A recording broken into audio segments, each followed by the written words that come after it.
Hello, Krishnanjali, you can start. Okay, sir. Okay, sir.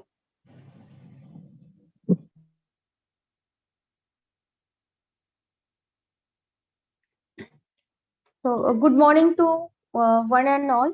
Uh, President of Microbiology Society, Dr. A.M. Deshmukh sir, and our today's speaker, Dr. Aparna Taylor ma'am, and all other participants. I welcome you on behalf of our Microbiology Society. Today's our speaker for PhD webinar series is Dr. Aparna Taylor ma'am, and she's currently working as assistant professor in Department of Microbiology at Dr. APJ Abdul Kalam Government College, Silvassa. She had completed her PhD in 2022 from Veer Narmada South Gujarat University, Surat, in microbiology.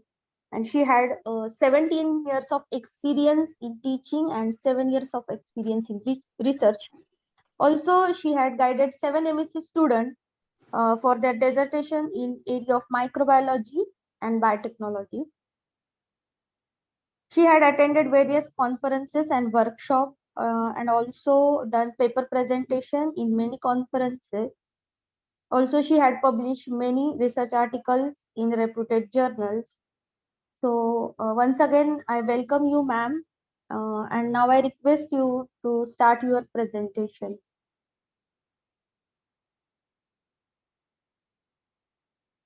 Ma'am? Yes, ma'am. Just give me 2 minutes. Okay. I'll share my screen.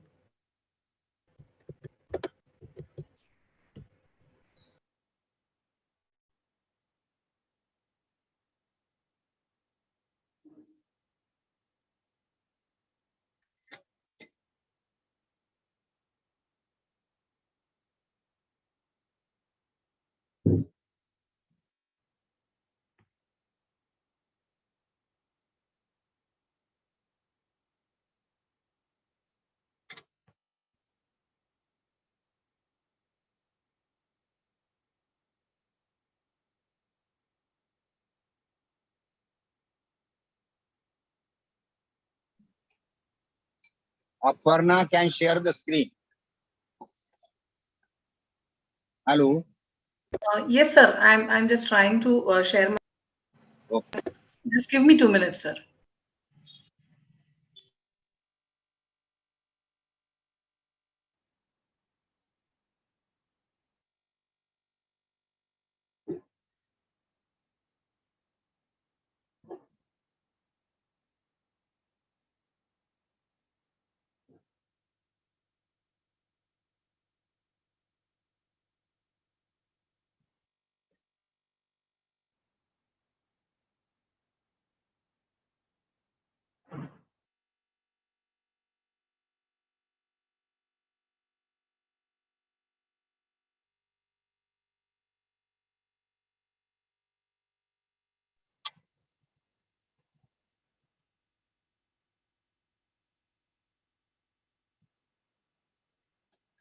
Hello. Hello. Hello. Krishnanjali. Yes, sir. I'm trying that. Just a काही minute. problem नाही ना? नहीं, sir.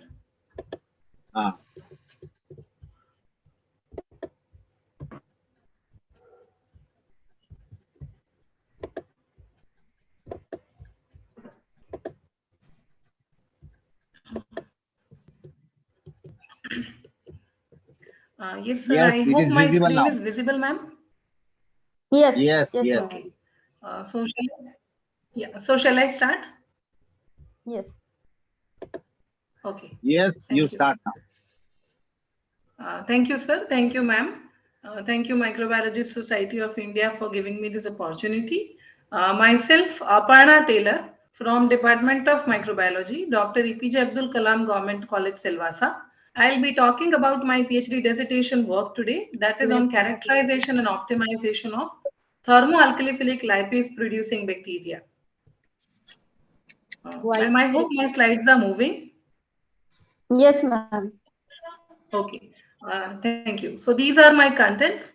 So moving ahead to the introduction part, when I was doing the literature survey for my doctoral research, I came across a US Grand View research data, which states that there is a huge demand for robust hydrolases, including protease and lipases. The Allied Market research data showed me that lipases are one of the top three enzymes whose demand is continuously expected to rise, especially from microbial origin, as we can see here from this pie chart. Global enzyme market had already reached up to 9.9 billion US dollars in 2019 and is expected to grow at a CAGR of 7.1 from 2020 to 2027, as we can see here in this graph.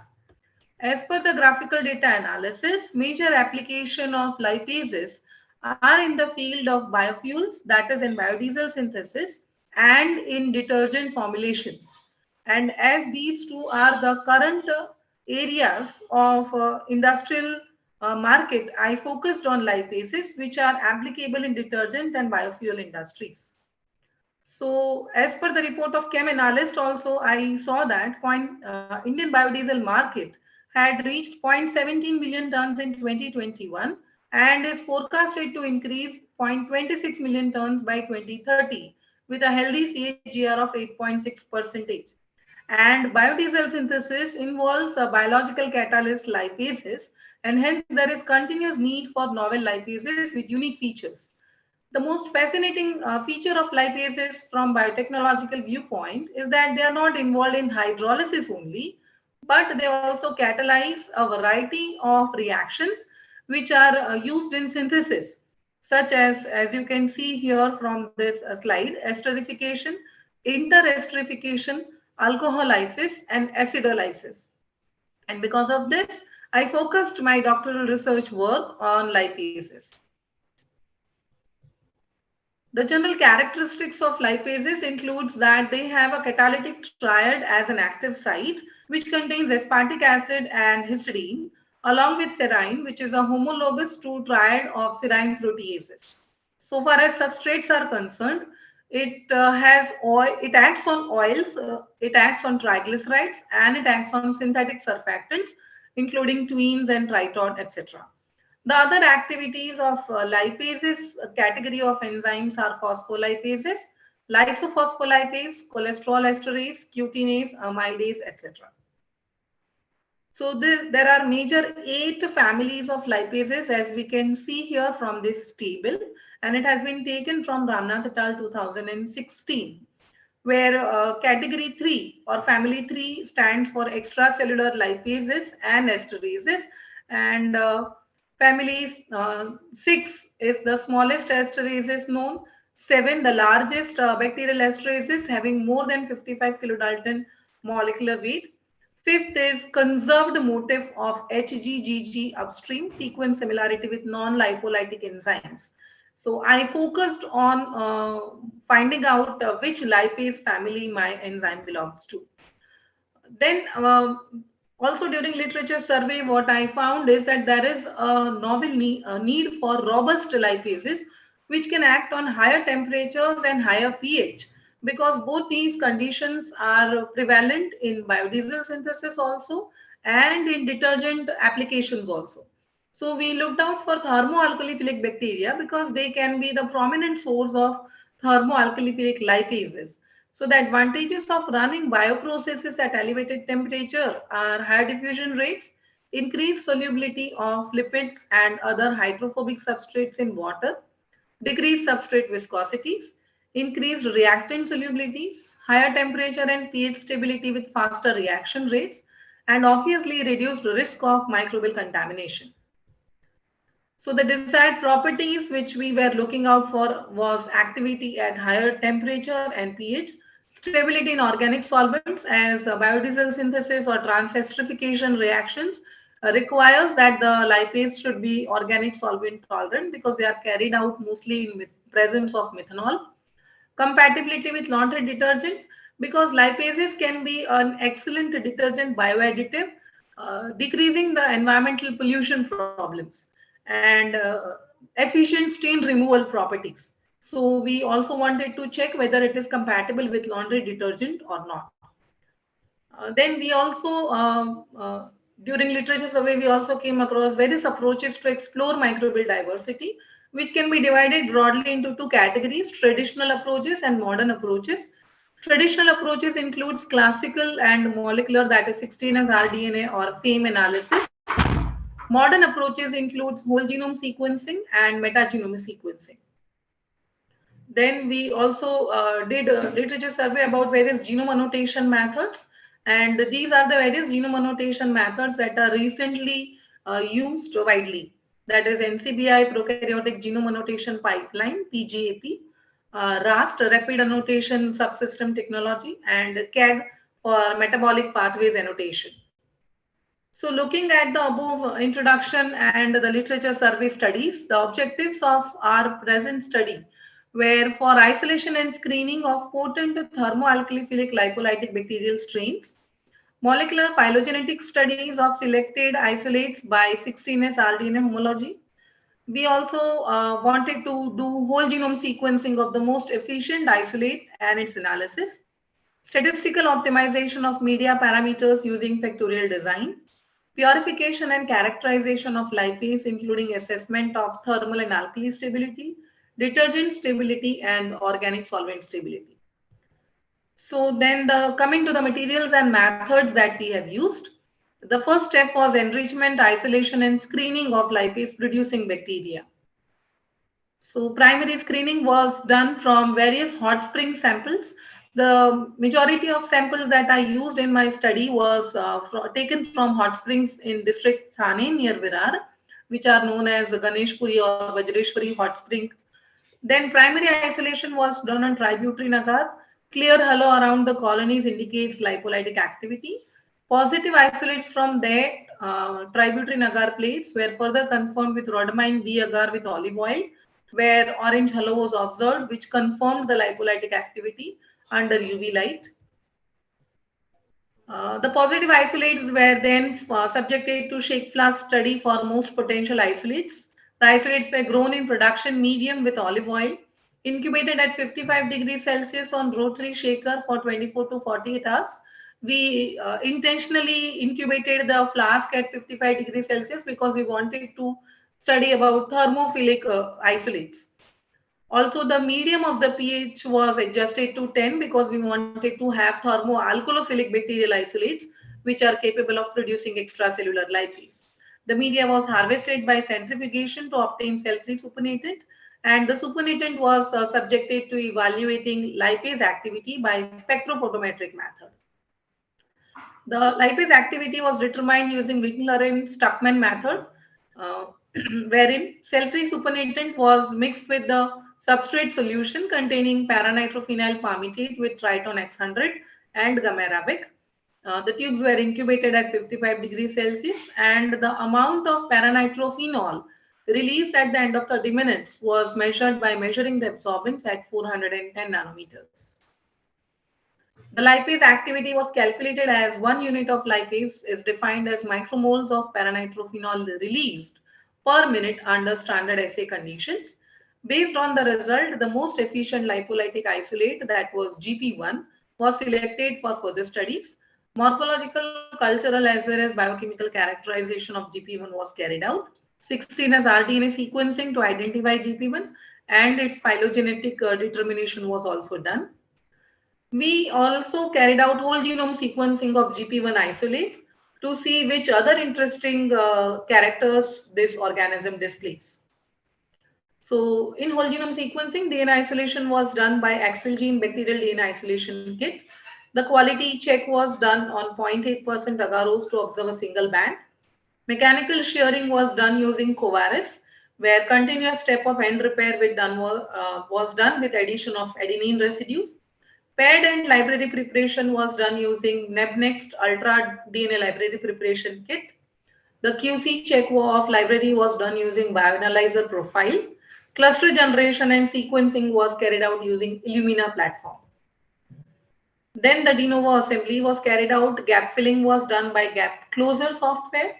Assembly was subjected to S-space to obtain superscaffolds, and the submission of assembled sequence at scaffold level was done to NCBI GenBank database. Genome annotation was carried out using PGAP, that is prokaryotic genome annotation pipeline. Rast analysis and metabolic pathway analysis by KECAS was also done. We also optimized the media parameters for GP1 lipase production using fermentative submerged production. So in that, we used both the methods, one factor at a time, to study the time course, to study the carbon source that are affecting the lipase production, nitrogen source, temperature of the fermentation, initial pH of the medium, and inoculum size. Then from the nutrients, that is carbon and nitrogen source, we also carried out the statistical method using Plackett-Burman method as well as the response surface methodology. So statistical optimization of media parameters was also done for GP1 lipase fermentative production. In time course studies, we evaluated these time intervals from 24 to 120 hours. Initial media pH was kept from 4 to 12. Temperature incubation was from 10 to 60 degrees Celsius. Inoculum size that we selected was 2 to 20 gram percentage. Various carbon source, including carbohydrates, that is glucose, lactose, sucrose, xylose, maltose, mannitol, and starch were analyzed. And various lipid source, such as olive oil, coconut oil, sunflower oil, groundnut oil, etc., were also analyzed. Amongst the nitrogen source, we also focused on inorganic salts such as potassium nitrate, ammonium chloride, ammonium nitrate, and sodium nitrate. Organic nitrogen source that were analyzed during our studies included peptone, tryptone, yeast extract, casein, and beef extract. The Plackett-Burman design for optimization of media parameters was done in 250 ml flask, and it was prepared according to the design expert software with 6% inoculum based on OFAT studies, incubated at 55 degrees Celsius for 48 hours. 8 variables were selected in 2 raised to n factorial design, prepared using design expert version 12.1. So these were the 8 factors that were selected based on OFAT results, that is peptone, yeast extract, potassium nitrate amongst the nitrogen sources, olive oil and coconut oil amongst the carbon sources, KH2PO4. As in the literature survey, it was observed that KH2PO4 presence of this salt gives the buffering activity and enhances the lipase production. MgSO4 and calcium chloride also similarly were obtained from literature survey studies. So this was the design that was used for optimization of these 8 parameters and to determine the most significant variables so that it can be further optimized using response surface methodology. So the most significant variables that were obtained in the study were yeast extract, coconut oil, and MgSO4. They were analyzed using response surface methodology with central composite design for GP1 lipase production. The effect of each variables was studied at 3 different levels, -1, 0, and +1. So this is the design that was done using, again, design expert software. The flasks were incubated at 55 degrees Celsius for 48 hours. The response was measured in terms of lipase activity in units per ml, and the NOVA analysis was done as per the software. Further, after optimization of media parameters, we prepared the optimized media composition, and that was further used for fermentative production. After fermentative production for 48 hours, it was subjected to partial purification and characterization studies. So crude lipase enzyme produced using submerged fermentation was subjected to partial purification. The steps included ammonium sulfate precipitation from the range 20 to 100%, dialysis, and gel permeation chromatography using Cephadx G100. We included these columns, Cephadx G100, based on the literature studies, because it is observed that lipases fall in the molecular weight range of somewhere from 25 to 80 kilodaltons. And finally, we obtained partially purified GP1 lipase. The purified lipase was further subjected to characterization of molecular weight using SDS pH, optimum pH for its activity by measuring the pH activity at pH 4 to 11, and also studying the stability by pre-incubation at pH 6 to 10.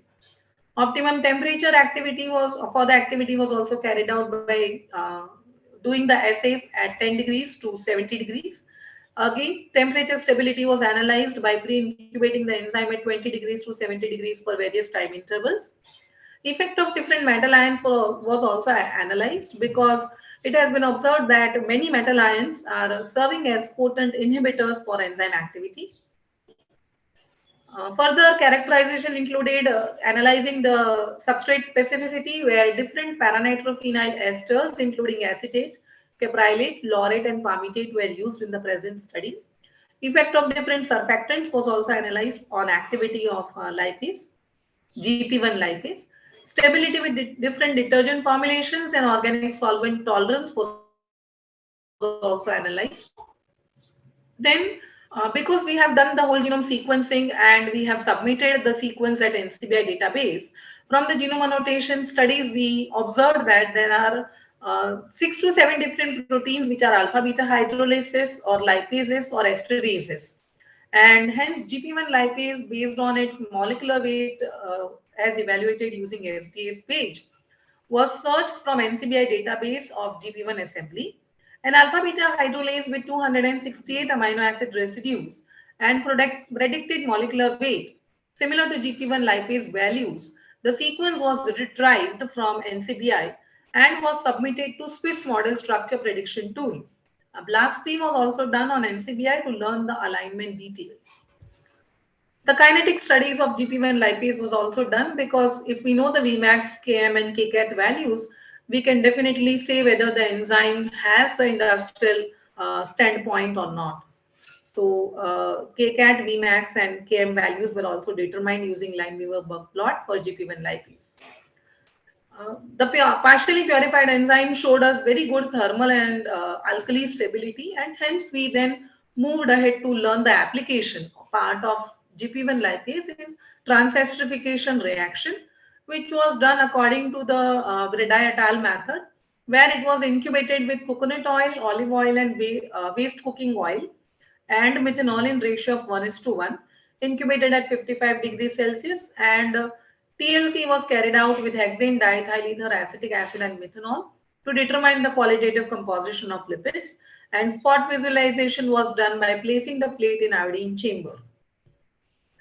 Also, as I have told you in the introduction part, the other most interesting application of lipase is as a detergent bioadditive to combat the environmental pollution and hence to play a role in sustainable development goals. So we also try to find out whether it can be used as a detergent additive or not by analyzing its stain removal potential as per the method of Vredi, where the pure white cotton cloth pieces were stained with tomato stains or waste cooking oil stains and or black paper. And the procedure was followed to find out whether it has the stain removal potential or not. So coming to the results and discussion now. During isolation, primary and secondary screening, 8 extremophilic samples were analyzed, out of which we obtained 24 potential lipase producing isolates. Hot spring water samples showed maximum diversity of thermo-alkaliphilic lipase producing organisms, where Ganeshpuri hot water spring isolate GP1 was selected for these studies. This figure shows the Ganeshpuri hot water spring kund from where the sample was collected, and this shows the rhodamine B agar plate with the orange fluorescence when exposed to UV light with GP1 isolate. So this is the detailed analysis of all the 24 strains that were obtained, and we selected GP1 because as it is evident, it was giving us maximum lipase activity from the crude supernatant. The isolate, as we have already seen during the materials and methods, was subjected to various morphological, cultural and biochemical characteristics, and it was observed that it's a gram-positive long rod which produces spores. It was further subjected to 16S rDNA characterization, and 16S rDNA sequence has been submitted to NCBI, which has got the accession number MT292327. The phylogenetic analysis was done, and the sequence, the organism was identified as Brevibacillus bostellensis. The evolutionary relationship was done using neighbor joining method, and it showed closest relationship with Brevibacillus burstynensis IPH 801 strain. The whole genome sequencing was carried out. The GP1 isolate, the number of reads that were generated were 11,681,639 total number of reads, and total data that was generated at the end of sequencing was 3.37 GB. The bioanalyzer profile after the pad and library preparation was done to do the QC of the library prepared, and it was observed that on an average 343 base pairs was the size. The sequence was submitted at NCBI as Brevibacillus burstynensis strain GP1, as it was the sample was collected in 2017. They have labeled it as 2017. The accession number at NCBI is GA-BGNB 8 times 0. So the global statistics of GP1 reads is something like this. The total number of scaffolds that were submitted were 141. The total sequence length is 5321,525. Gaps between scaffold were 0. All the gaps were removed. The data shows that scaffold N50 is 71,646 and Contig N50 is 71,307, which means that the assembly passes the QC standards, because it is said that N50 value should be at least more than 50, right? And number of contigs that were submitted were 149. Total number of chromosomes or plasmid were 0. This organism does not harbors any plasmid. The percentage GC was determined to be 51.50%, which is in accordance with the previous Brevibacillus sequences submitted at NCBI database. The genome annotation analysis data, annotation date was 15th May 2020. Annotation pipeline that was used was prokaryotic genome annotation pipeline. Annotation method was, annotation method was best placed reference protein set. The total number of genes were 5,226, out of which the total coding sequences were 5,084 and total coding genes were 4,969 with 136 RNA genes, out of which 2 5S rRNA were completely identified, 7 16S rRNA were completely identified, and 9 23S rRNA were completely identified. 112 tRNA genes were identified. 6 nuclear RNAs were identified. The total pseudogenes that were identified were 121. And the interesting feature is this organism also displays 2 CRISPR arrays in its whole genome. Further, rapid annotation subsystem technology RAST analysis was also carried out to find out the subsystem coverage, the subsystem information of Brevibacillus burstynensis, which is already published in gene reports. And as it can be evident from this diagram, 50 genes are involved in fatty acids, lipids, and isoprenoid metabolism. The CAD-CAS analysis also was carried out, which shows the presence of lipid metabolism in this organism, again confirming the lipolytic activity of this organism. The genome map of Brevibacillus burstynensis was constructed using CG Viewer genome map tool, which is available online. And again, this data is published in Gene Reports in 2020. So coming to the media optimization of GP1 lipase production, optimization using OFAT method, pH temperature analysis, as it is evident, pH 10 was the optimum pH for production and 55 degrees was optimum temperature for the growth. Amongst the carbon sources that were analyzed, coconut oil and olive oil were giving maximum lipase production and glucose was giving maximum lipase production. Although it can be evident from this graph that lipids were showing maximum growth as compared to carbohydrates. Amongst the effect of nitrogen source, it was observed that potassium nitrate, peptone, and yeast extract were showing maximum lipase activity. Inoculum size was also optimized, and it was observed that 6% inoculum is giving us optimum lipase activity, and incubation period, 48 hours of incubation period was giving us maximum activity, and hence in further studies 6% inoculum and 48 hours of incubation was continued. So these are the parameters and these are the optimum values that have been determined using OFAT method. Further statistical optimization was done, which included Plackett-Burman optimization. The design we have already seen, and it can be seen from this that the run number 5 shows the maximum lipase activity. And as per the software analysis, the three factors, the Pareto chart, which constructed using Design Expert software itself, shows that magnesium sulfate yeast extract and coconut oil shows the maximum lipase activity and have positive effect on lipase production.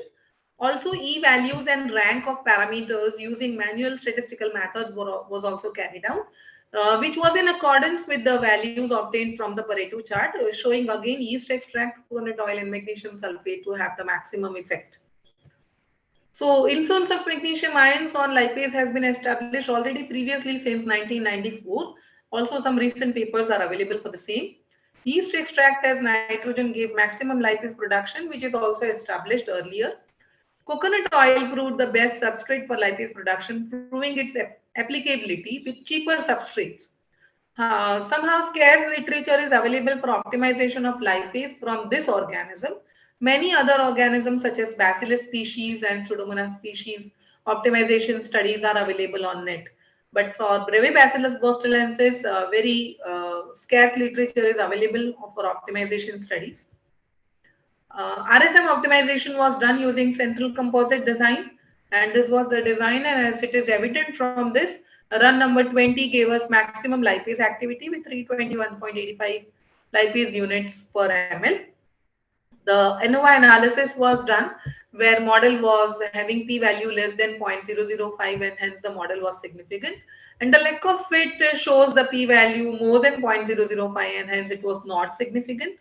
The model f-value of 24.88 implies that the model is significant, and p-value of less than 0.001 indicates that the model can very well describe the lipase activity, whereas the non-significant lack of fit indicates that the model is fit and significant and can be used, this media parameters at that particular concentration can be used for optimum lipase production. So these are the 3D contour and response surface graphs and the equation that has been obtained from Design Expert software. This is the predicted versus actual value where all the points of optimization studies are centered around the line, which indicates that the model is fit. Further, the enzyme was produced using fermentative production and subjected to partial purification. This table shows the partial purification profile of GP1 lipase, from which it is evident that we could obtain 24.10-fold purification with 33% yield. And the SDA's page characterization showed that the enzyme is having apparent molecular weight of 31 kilodaltons. The elution profile of GP1 lipase using gel permeation chromatography, where it is very much evident from this graphical representation that fraction 10 to fraction 16 showed the maximum lipase activity. And hence these fractions were pulled together and used for further biochemical characterization. The first biochemical characterization included effect of pH on GP1 lipase and stability. In effect of pH, it was observed that it gives optimum activity at pH 10, and in stability, it was observed that pre-incubating lipase at pH 8, 9, and 10 for up to 24 hours gives us good activity, and hence it is stable up to pH 10 for up to 6 hours. Right? Then after 6 hours, at 18 and 24 hours, the activity reduces to 80%, which is still considerable. Previous study also reports the optimum pH for lipases from Bacillus in the range of pH 7 to 9. As I have told, Brevibacillus botulinensis is one of the, this paper is one of the few papers that has been reported for lipase optimization and characterization. Effect of temperature on GP1 lipase activity. It was observed that this GP1 lipase gives optimum activity at 55 degrees Celsius, and it was stable at 55 degrees Celsius up to 150 minutes of pre-incubation. And similar studies were also reported earlier for Bacillus. Effect of metal ions, it was observed that calcium, magnesium, iron and manganese stimulated the GP1 lipase activity. Somehow copper and zinc decrease the lipase activity, predicting that they may be serving as inhibitor and can be further evaluated for inhibition kinetics. The various substrates that were used were various paranitrophenyl esters, and it was observed that paranitrophenyl caprylate gives the maximum lipase activity with maximum relative activity also. Paranitrophenyl caprylate is an ester of caprylic acid, which is found in palm oil and coconut oil, and hence these results are also in accordance with the media optimization result, where it was found that coconut oil serves as the best substrate for this lipase production. Effect of surfactant was also evaluated, where various tweens, Triton X100 and SDS were evaluated, and relative activity was determined. And it was observed that it is quite stable in presence of tweens as well as Triton, although SDS reduces the lipase activity up to 47%. Similar results have been obtained for Serratia marcescens, although complete inhibition of Bacillus coagulans lipase has been reported in the presence of SDS, whereas R isolate could retain 47% activity and hence may serve as a potential candidate. Because we wanted to analyze whether this lipase can also work as a detergent bioadditive or not, we also did the studies which evaluated the stability of lipase in presence of different commercially available detergent preparations. And we observed that it is quite stable with Surf Excel Easy Wash, Surf Excel, Ariel, and Rid up to 30 minutes of incubation as well as up to 180 minutes of incubation. And hence it made us think that yes, it can be used as a detergent bioadditive, and hence we further carried out the stain removal studies. As I have told you already that we were also wanting to check whether this can serve as a active biological catalyst in transesterification reaction, which are carried out in presence of organic solvents.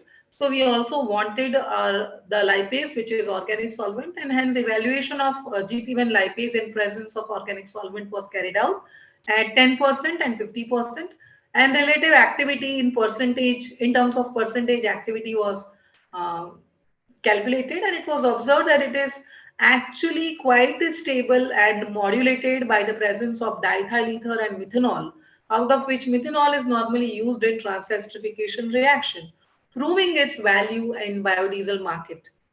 So similar studies have been reported since 2000 and 2003 with Pseudomonas and Bacillus species respectively.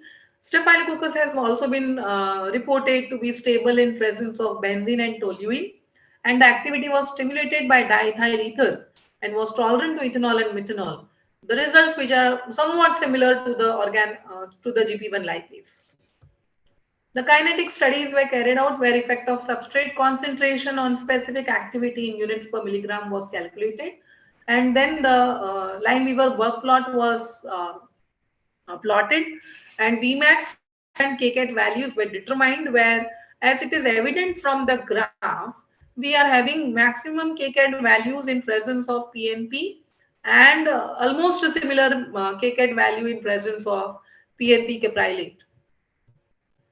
Further, as we have submitted the sequence at NCBI, we retrieved the sequence of the protein which was having similar molecular weight as per the genome annotation data, and that protein accession number is NOU 55016, as it is evident from this figure. It is having 268 amino acid and it is labeled as alpha beta hydrolase. We retrieved the sequence and we submitted that to Swiss prot for structure prediction, and the structure that was obtained was this, which is having more than 31% similarity with the Paleococcus spherophilus lipase enzyme, and also is found to have the characteristic GXSXG in the active site, right, which we have seen in the introduction part, that it is similar to serine protease, the catalytic triad. Right? Also from NCBI database, we could see that that particular protein which we are looking out is having sequence identity with Brevibacillus botulinensis lipase, AK1 lipase, that has been submitted. It also showed the similarity with Brevibacillus botulinensis phospholipase enzyme. which further confirmed the lipolytic activity of that particular protein. As I've told you, we also carried out the sequence alignment with Brevibacillus botulinensis AK1 lipase, and it showed the characteristic presence of SXG motif in the active site. Further, we carried out the application part to evaluate the potential of GP1 lipase in transesterification as well as in detergent bioadditive.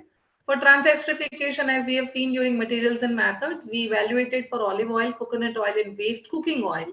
And to our surprise, it was giving us very good results with waste cooking oils, giving us triacylglycerols, diacylglycerols, monoacylglycerols, some free fatty acids, and the esters, which indicates that yes, it was synthesizing esters and hence can be used for transesterification reaction and further applied in biodiesel synthesis. Similar results have been reported since 2011 for different organisms.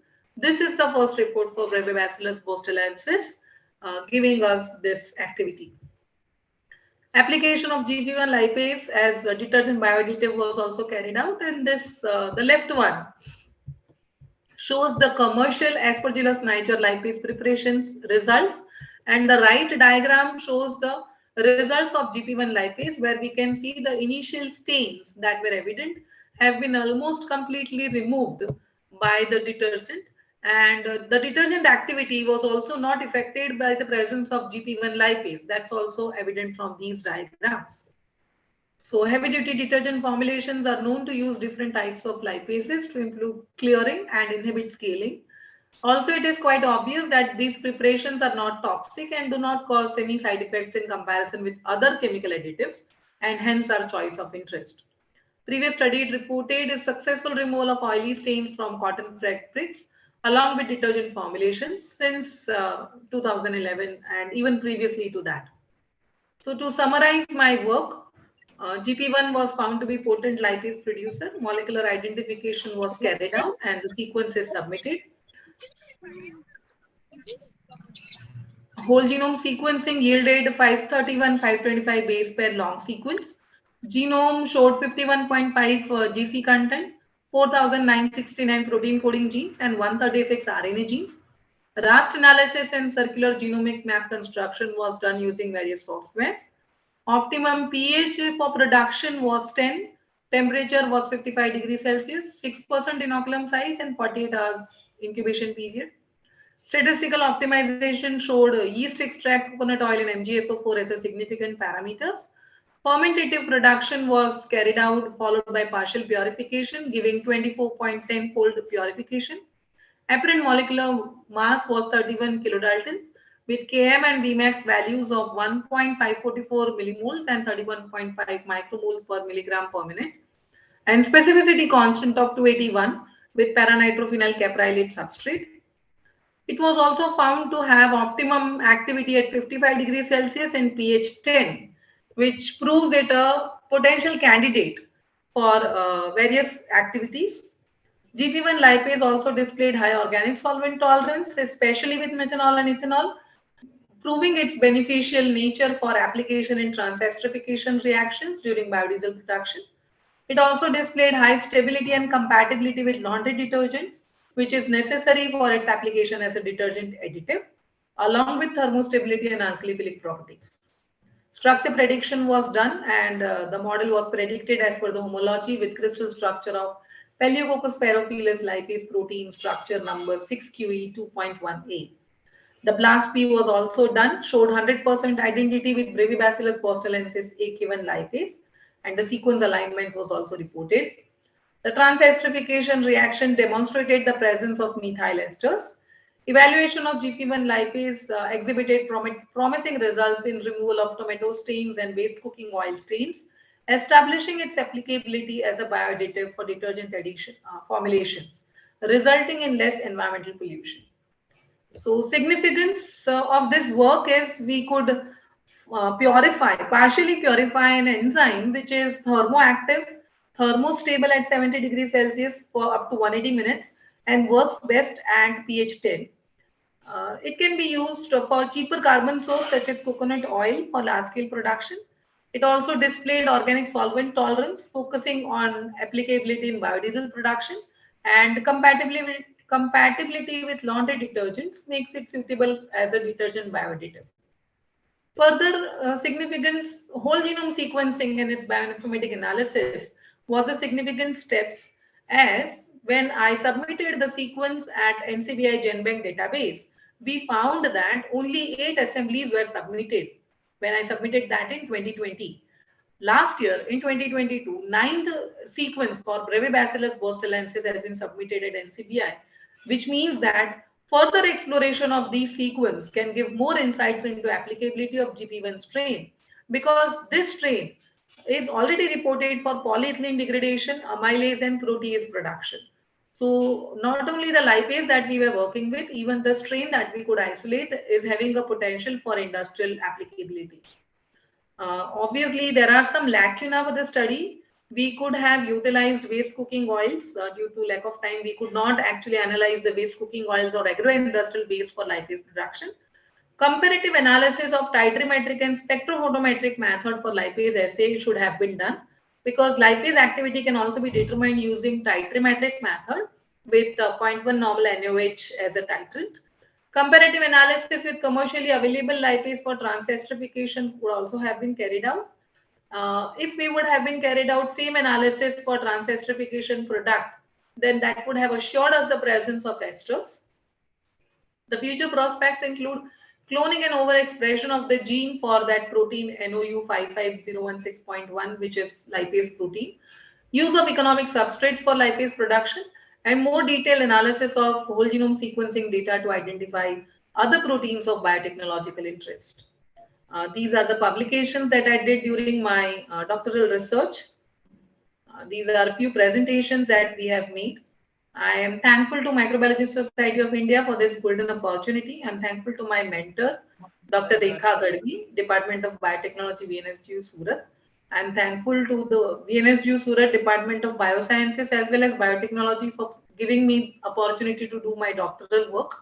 I'm thankful to my own college, Dr. APJ Abdul Kalam Government College, my family, my colleagues at my college, Archimedes Solution for providing me the chemicals on time, all the previous works who have helped to pave my path, and to Almighty for showering His blessings on me. I cannot forget to thank Dr. Bhavesh Joshi, Associate Professor and Mentor at Anand Agriculture University, who has been a continuous source of motivation for me. And Professor Datta Madamwar sir, who has been continuously motivating me to do good work. So these are some of the references that I referred during my doctoral, and thank you for your kind attention. I'm ready for questions if any. Okay, thank you, ma'am, for your valuable insight on your topic. And now we'll move ahead with the question answer sessions. Yes, So ma'am. participants, those who have questions about this topic, they may ask directly or they may type in the chat box. So, ma'am, there are two questions from Dr. Halami sir. Yes, ma'am. I'm opening the chat. Okay.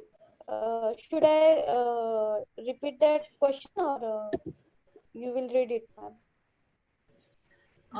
No, I'll read it, ma'am. That's okay. I'll read it, ma'am. That's okay. Thank you. Why GP1 culture was not identified initially when it was selected as a potent lipase producer? Sir, it was identified initially itself because I did the 16S rDNA technology first to confirm which organism it is, and then I moved to the whole genome sequencing once I found out that it can grow at a particular temperature and pH. How unique is GP1 lipase with reference to published literature? Sir, I have already told that in my presentation, that it is the thermoactive enzyme as well as it is alkaline enzyme, and hence and as it goes, Brevibacillus botulinensis has not been reported with much lipase activity. It has been more reported for polyethylene degradation and protease production. So with reference to that, my work is, my GP1 lipase is having significance. Does whole genome phylogeny also matches with Brevibacillus? Yes, sir, that also match with Brevibacillus. Due to lacuna of time, I could not present the entire WGS data. Putative gene was identified in whole genome. Yes, sir. Actually, based on the PGAP data that was available on NCBI, I found out that there were 6 to 7 proteins which were having either alpha beta hydrolase activity, because lipases are also reported to be having alpha beta hydrolase activity, and some lipase molecule, one GDSL esterase molecule, and one phospholipase, lysophospholipase activity molecule. But when I compared their molecular weight using bioinformatic tools, I found out that the one that I have shown in my presentation is having much similarity in the molecular weight. So I went with that organism. And as I have told in my future prospect, I'm supposed to do the reverse mapping. I'm supposed to retrieve that sequence. I'm supposed to amplify that gene from my organisms and clone that in some other organism to prove that yes, that is the lipase that I was talking about. Does activity was carried out on STS page? No, sir. We could not do that. Uh, we didn't do that STS lipase activity. Yeah.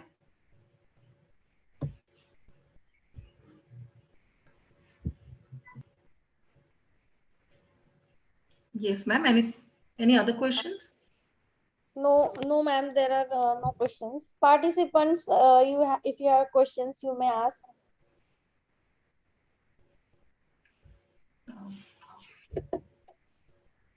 I'm thankful to everyone for patient listening, and I'm thankful to Halami sir also for giving me the insights that for what further I can do.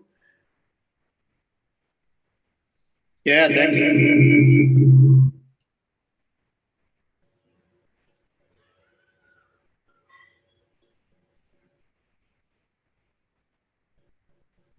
Dr. Aparna, can you hear me? Yes, yes, sir. Please, I'm there. Can you hear me now? Yes, yes, sir. Dr. Aparna, can you hear me? Yes, sir, I can hear you.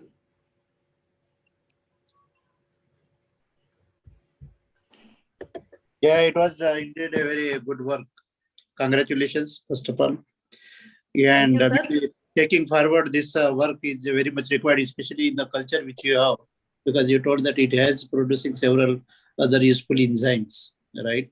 And then you have the genomic sequences data, and then the culture conditions which are actually used. So maybe looking the co-production of other enzymes also can be one very useful aspects, as well as taking this lipase in several food applications, especially, because in yes, sir.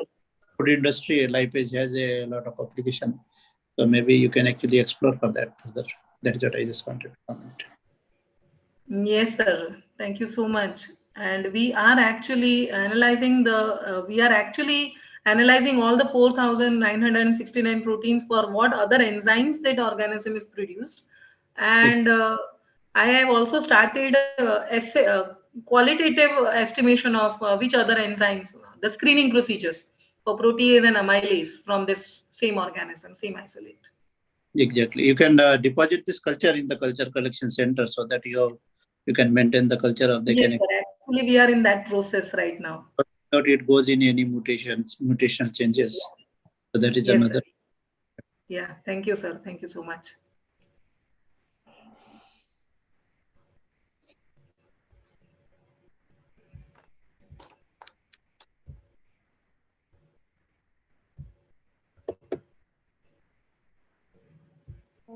Ma'am, I think there are no any question from participant side. So okay, ma'am. Now I think we should cover or wrap up our this session. Okay, ma'am. So, first of all, thank you, ma'am, for your presentation and giving your valuable time. And thank to all participants who have joined us today. Thank you, everyone. Thank you. Thank you, ma'am. Thank you for giving me this opportunity. Thank you, Deshmukh sir, also for motivating students like us to go through such webinars so that it increases actually our confidence to speak. So Yes, thank you yes. so much. Okay. Yeah. Great, ma'am. We like your in silico work also. So great applause to your work. Thank you so much, ma'am, for your motivation. Yeah.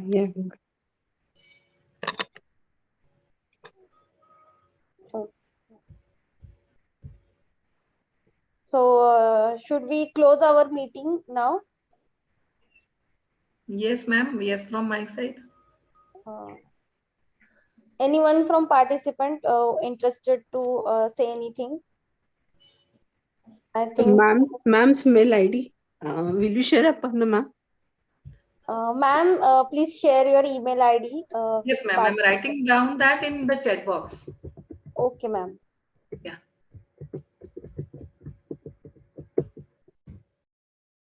Oh, I'm sorry. Just a second.